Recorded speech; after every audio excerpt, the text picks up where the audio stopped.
Welcome to Aliens with JW, the podcast where aliens have conversations with humans. For today's show, we're joined by Samtubia Edwards, a filmmaker whose work has pushed creative boundaries and told powerful stories. Samtubia, welcome to the show. Hey, how's it going, man? Thanks for having me. I'm doing well, man. I'm happy for you to be on the show, man. Like, man, I'm loving your background. Man, your background is so amazing. I'm loving your background. Thank you, brother. I like the whole drip, the whole. Thank you. Thank you. It's out So in let's swirl. Thank you. I know yours too, man. Yours as well. Let me get into let's go back to the beginning. How did you get into filmmaking? Wow, man, that's a crazy, that's a that's a long story, and I'll try and make it as short as possible, but it's probably gonna still be long. But man, the way things started as far as filmmaking was I always wanted to be a doctor, and after a while, like I wanted to be an open heart surgeon for a long time. Probably from since I was in first grade all the way up until probably 10th grade. I was planning to be a doctor, specifically a surgeon, and my grades just weren't good. uh, my grades just weren't good, and I wanted to be a doctor because I really loved, like, I just love medicine and things like that, but my grades just wasn't cutting the mustard, man. And I started just and I always was very artistic. I always loved to draw. I was into filming. I was into building things. I was into animation, things like that. And so, you know it kind of pivoted from me being like, I just want to be a doctor because everybody else, when I was in first grade, when I said, "Oh, I want to be an open heart surgeon," everybody was like, "Oh, wow, he's so smart."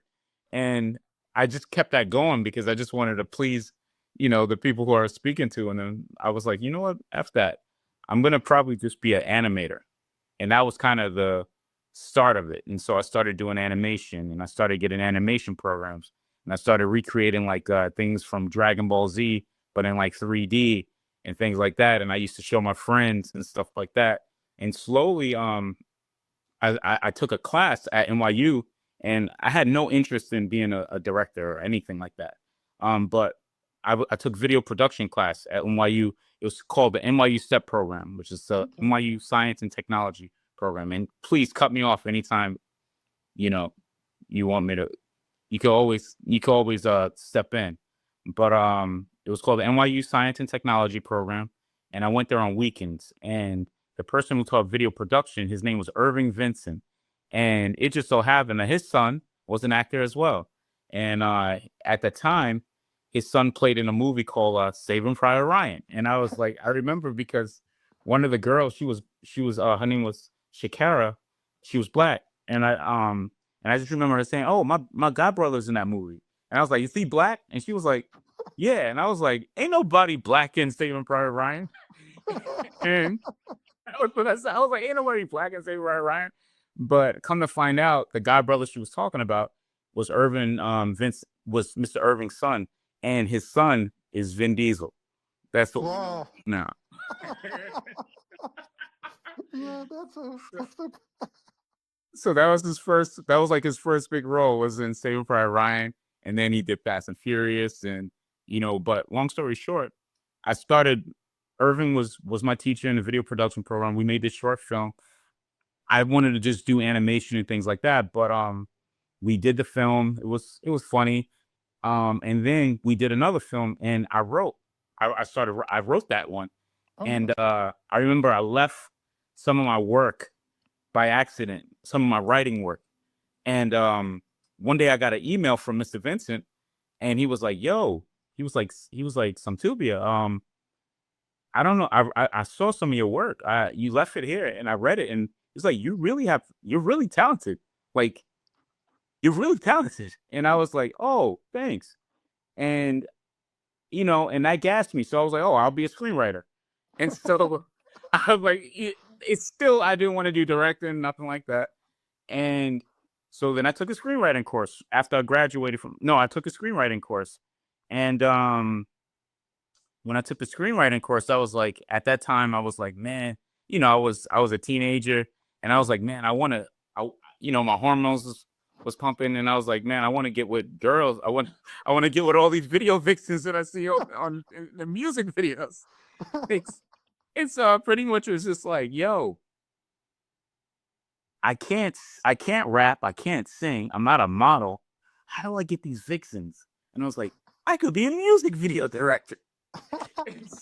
And so that's literally, and so then I started being like, yo, I gotta get a camera. And so that is literally how things started from me being like, that was the start of my passion. Now, how that got to that level, I'll let you ask the rest of the questions. But Yeah, I'm so happy you edited that part because that led to my next question.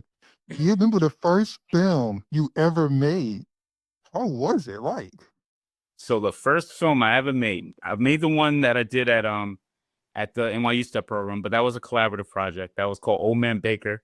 It was about an old janitor who dies and he comes back as a ghost. He starts killing all of the kids. And after that, we did this vampire project, but that was a collaborative thing. But the very first film that I did, um, it was a short film and it was used in all of my action figures because, yeah, I played with action figures till I was in high school. And I used all my action figures, and it was the whole thing was like I had this giant Godzilla toy, and my brother and I we used to play with the toy and stuff. But like the whole film was shot with the toys, and the whole thing was like you see the aftermath of like what Godzilla did to like all of the toys. That's how it starts off. Like people are like ripped in half and all this stuff. And so, we made Godzilla like walk and all that stuff. And he's basically walking through the house, and all of a sudden as he goes around the corner, and there's like a whole motorcade of all of the action figures ready to fuck up Godzilla. And like I played the song War, and it goes off and Godzilla's like, oh shit.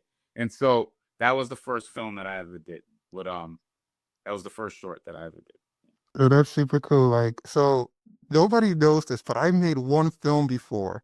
It's a short Really? little film. It was a class project. It was like William Shakespeare. It was like the worst thing ever. One of our good friends, he filmed it for us, and he still has it to this day. So it's like worst film I ever made in my life, but I did it once. What Shakespeare play was it? It was Romeo and Juliet. That's funny, bro. Who did you play? I played Romeo. But in it sucks. It was bad. It was so bad. It was horrible.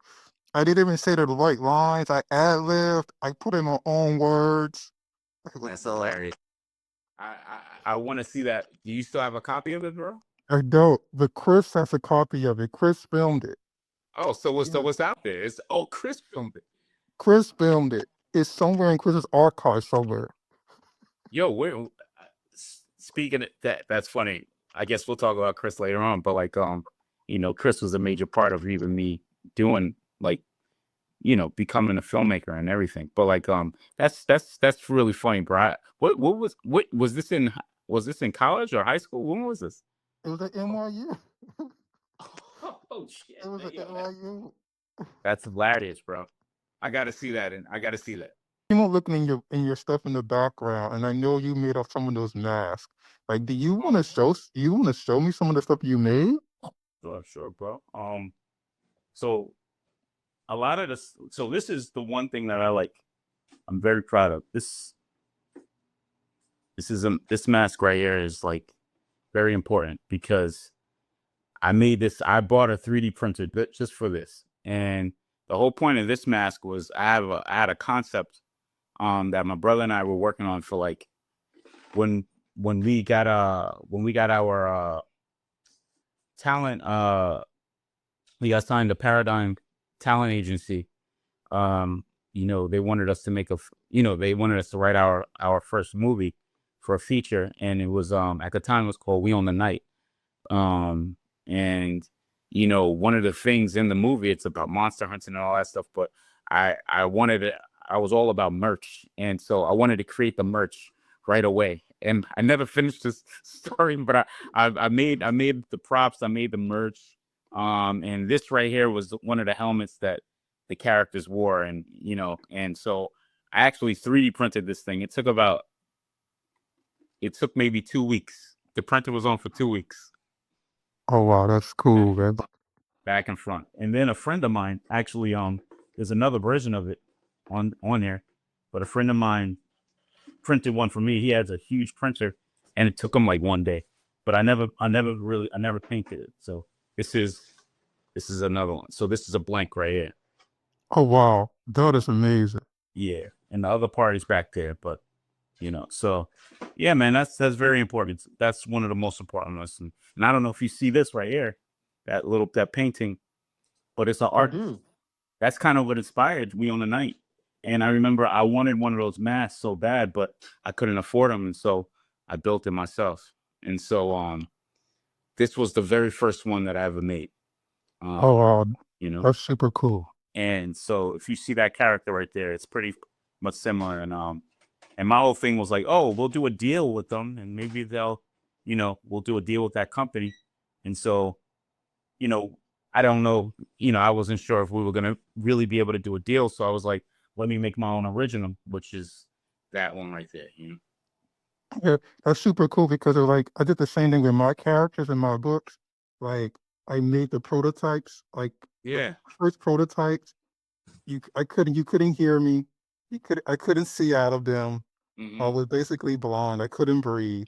I Mm-hmm. recently made the most updated version of the prototypes. Mm-hmm. So the character for this podcast might actually change because Mm-hmm. I finally got to the upgraded version of it Mm-hmm. where you can hear me better. I could breathe. I actually can eat food and drink Awesome. while I'm in the mask. That's So awesome, dude. yeah, so that's going to be coming up shortly. The new updated versions of the mask. Who's making a mask for you, by the way, man? Oh me, I'm making them myself. Yo, I can't wait to see him, bro. That mask is awesome, by the way, bro. I Oh, love the thank character. you, thank you. It's like it's part of my. This was actually it's not in none of my books actually. Really? Um, so this is like my alter ego, JW. Okay. So it's basically my own personal character, but Okay. this character is going to be seen in the screen. Like I'm gonna do an actual play. So Yeah. this character is going to be the narrator at the Mm. play. So yeah, he's not really in the books. He's going to be the Ah. narrator. So he's like I don't know, do they call it a griot or something like that? I can't remember what they call that. But Shakespeare did that a lot, right? Yeah, I love that, man. I love that idea. yeah, and like that whole idea about the narrator came from Shakespeare. 'Cause, like that was like I didn't read a lot of books like growing up, but I love reading Shakespeare. That was like one of the only things I was actually reading a lot of. So it goes back to Shakespeare, huh? Yeah, it does. Got to bring it, put it all back together. Uh, So like in going back to like making your screenplay you on the night. What did you learn about yourself in making it? I learned that I had ADHD. That's what I learned. I learned a lot of things about myself. I learned that it is a big difference between doing something as a hobby and doing something as a career. It's a huge difference between it's like being an athlete and being a weekend warrior. And I think that one of the things I learned also is that when you get signed to a talent agency or, when someone discovers you, don't switch up what you do. Do what they got you to. They saw something in you, and just believe in that and continue doing that. Because if you switch up, then it's like, okay, that's not what we got you for. And I don't mean that as like staying a home. I mean more so like stick to who you are, because that is what attracted people to you. Don't try and conform to what you think they want you to be. Otherwise, you're doing yourself and everybody else a disservice. And so it was a major learning experience as far as just learning the process of filmmaking and what it takes and how the studios work and things like that. And, here we are years later, we're still on that same path. We learned so much, but it was quite a process of just kind of going through failures and figuring things out and a lot of life stuff happened in between. But like at the end of the day, where I am at now, someone told me, my friend, he's my friend now, but he was my agent. And he was like, man, he's working on a film now. And he was like, man, I can't wait to do your movie. I wish I was producing your movie right now. And I was like, you will soon. I was like, but I'll be honest with you, bro. All of those years back, I was never going to make a movie. I was never going to make a movie. I didn't have what it took to make a movie. I said, now I do. But back then, I didn't have what it took, and I had to go through everything that I went through to get to this point now, wherein I'm like, oh yes, I'm very confident in making a movie. I know what I want to make. I know the impact that I want on this world. I know the messages that I want to put out, and these are all things that I didn't know about. And so, when you ask, what did I learn? I learned to believe in myself and believe in my craft and believe in my my skill, you know? Talent is one thing, skill is a whole different other thing. Skill is what gets you there all the way, you know? Mm. I told you it resonates with me because of when I first started writing my books and my graphic novels. Mhm. It was like an experiment, and like I was like, do I really have the skills to really do this? Like I knew I Mhm. could draw. It Yeah. was a hobby, and you went Mhm. to that transition to part where is this going to be a hobby, or I'm going to really take this serious and turn it into a career, into a business. So Mhm. it's that part where it's like, what am I going to do with this? And I wrote the first book, then I wrote the next six, and then I was like, these were all experiments. So Mm. like my most recent book that I just wrote, I'm like, this is the real book. I'm like, this is the real Mhm. book, and I'm like, this is the business aspect of the books. And so I'm like, that took that process of like trial and error and going through things and writing it to figure out who am I, my voice, Mm. my style. 'Cause Mhm. even in the newest book coming out, I feel like I found my real style, Mhm. and the first 6 books was me trying to find myself and find my style, and the newest one is gonna be in black and white. It's not in color Mm. anymore, 'cause I realized Mhm. I don't like doing color.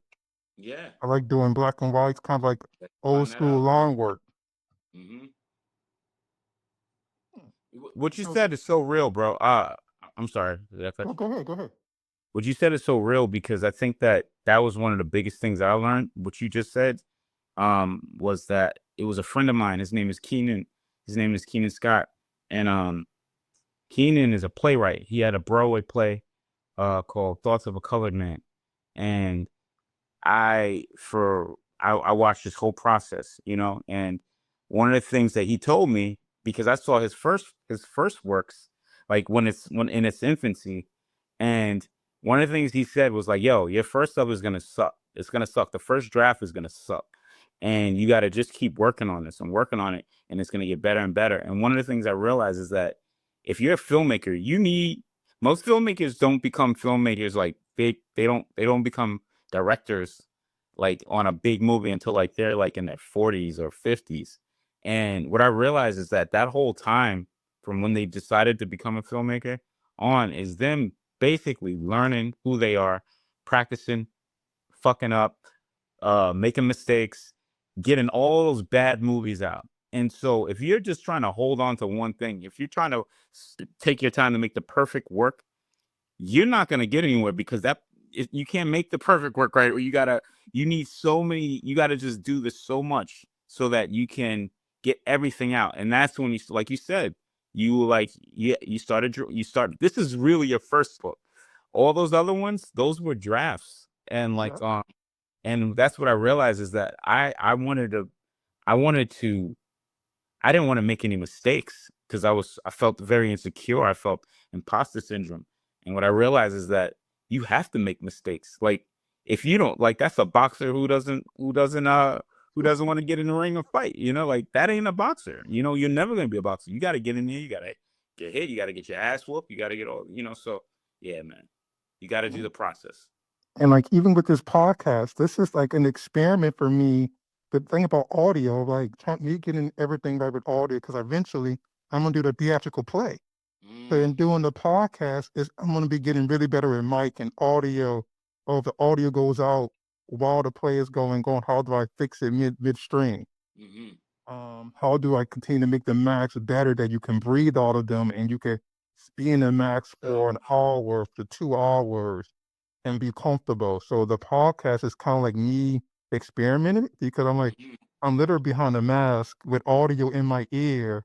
If I move too much, does the audio break out? Does it not break in? So the so this podcast is me preparing for something else that's going to be in like a theatrical play. If I do my own movie, how this is all affects everything. So the podcast is the building blocks for it. That makes a lot of sense, bro. Because yo, I you put that mask on, and I'm like, the audio's gonna sound like shit, doesn't it? It sounds good. Well, thank you. I'm gonna eventually upgrade because like I notice it's like when I move, sometimes the audio that it might get a little fuzzy sound. That means I need to buy better AirPods and this one that's wireless with no connecting.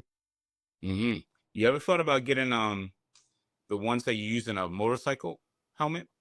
Oh, I haven't never thought about that, but I'm gonna have to See, that's how the process works. That might work for you, bro. You know. on it. So this part is going to be next. This part is going to be I'm gonna ask some random questions and just say the first thing that comes to you. Perfect. If you can direct any film, past, present, or future, what would it be?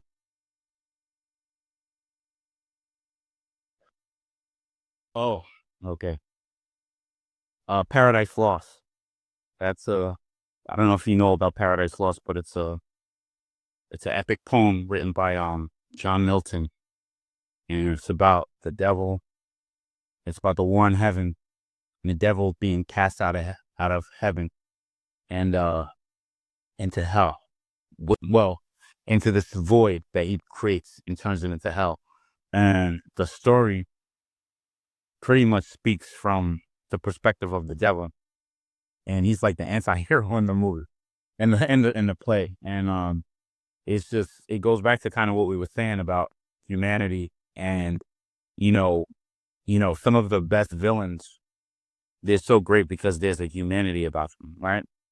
Or it or anti-humanity, and I think that that play just it makes you sympathize in a way that like like you're not supposed to sympathize with this character, but I just always found it to be it's so epic. It's epic. It's like Dragon Ball Z, but it's a it's a tale about the devil's descent into hell and how his rebellion against God. And I think that it was just such a it was just it takes so much work to read that thing because it's in like prose and all of that stuff. So it's like, if you're not familiar with that, you have to like learn that. But like when you get that flow going, oh man, it's epic. So that is a movie that I want to direct. But that's also like that ties into like my most recent book that I wrote. It has some elements in there part as well. So I'll let you read it like when I come out with it. Um, what's the greatest part of being a filmmaker? I think the greatest part of being a filmmaker is that everything your life experience could contribute to. It's all like research, right? Like I think it goes back to me wanting to be a doctor. You know, I didn't become a doctor, but I was able to. I'm able to do things about medicine. I'm able to do things about science. I'm able to, those are my topics. Like I love as a child. It just all contributes to me as a filmmaker. Even now, like I'm a volunteer firefighter, and like that contributes to my craft. And I think that one of the coolest things about being a filmmaker is like there used to be this company called LRG, and LRG stuff for Life Research Group, and I feel like that's kind of like what a filmmaker is. It's like you research life, and if I got ADHD, so it's one of the things like, man, maybe one day maybe one year I'm just sewing to this specific subject. Let me make some about that, and that's the productive way to do it. So yeah, man, the best thing about being a filmmaker is you just have to experience life, and the more you experience life, you're padding your resume as far as the skills that you have to make films that connect with people. If your camera could speak, what would it say? Mm, My camera speak is funny because I used to be so into cameras, and and I know they call me a filmmaker, but if my camera could speak, my camera knows that whatever I'm shooting, whatever it's capturing, it's telling a lie. It's telling a lie. We want to create. It knows that whatever it's capturing, that's all that matters. That's all that matters. You could put all like it's one of those things that I realized that the camera will tell you this. Everything that you do doesn't matter if I'm not watching. Because if I'm not watching, if I'm not recording, then everything you do is for nothing. And what people don't, what I mean by that is you spend $100 million to make an image, to make a movie.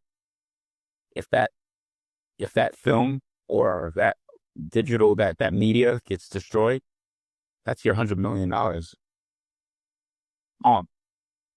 And so everything you do in front of that screen, in front of that camera, is simply to create this illusion that you then package and, like it's like this right here. My room is a wreck, right?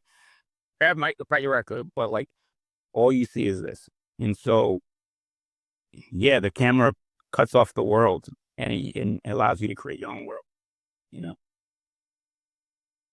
So, last question: is there anything you would like to share before we end the show?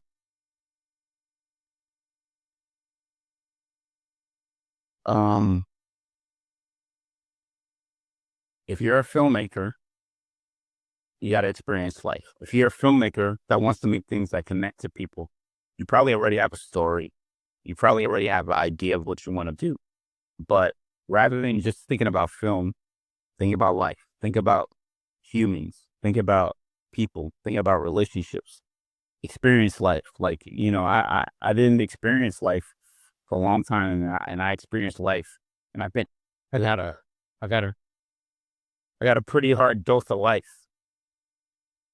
I got a hard dose of life. But after that situation, I understood what subtext was. I understood what themes are. I understand what drives someone when they watch a film and it makes them cry, and what makes it stick, and like what makes you think about it for years to come. What makes a classic.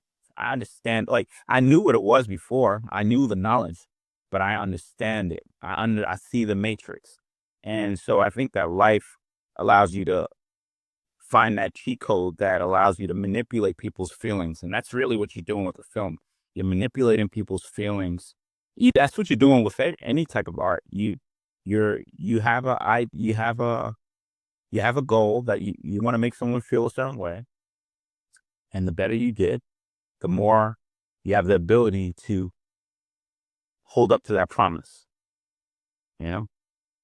So altogether I'll say live life and you can make art, you know? I like that. I like that. I like the message. Well, that's a wrap for today's show. Huge thank you to Samtubia Edwards for taking the time to call on my show. If you liked the conversation, feel free to share with a friend or a loved one.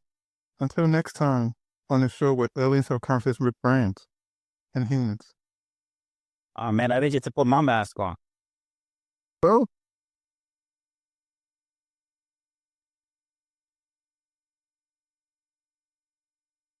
Take care.